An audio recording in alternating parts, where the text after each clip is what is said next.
अगर आप भी चाहते हैं कि आरसीएम म्यूजिक के वीडियो सबसे पहले आप तक पहुंचे, तो लाल बटन को दबा के चैनल को सब्सक्राइब जरूर करें और साथ में बेल आइकन को दबाना ना भूलें।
पहले बाज गए पटेला रे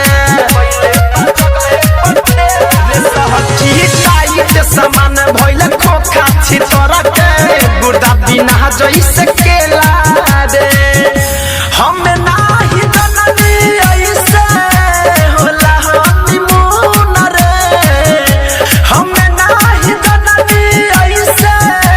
होला हनीमून रे कि मुआना मार के कोइले बसुन दुनु बैलून रे कि मुआना मार के कोइले बसुन दुनु बैलून रे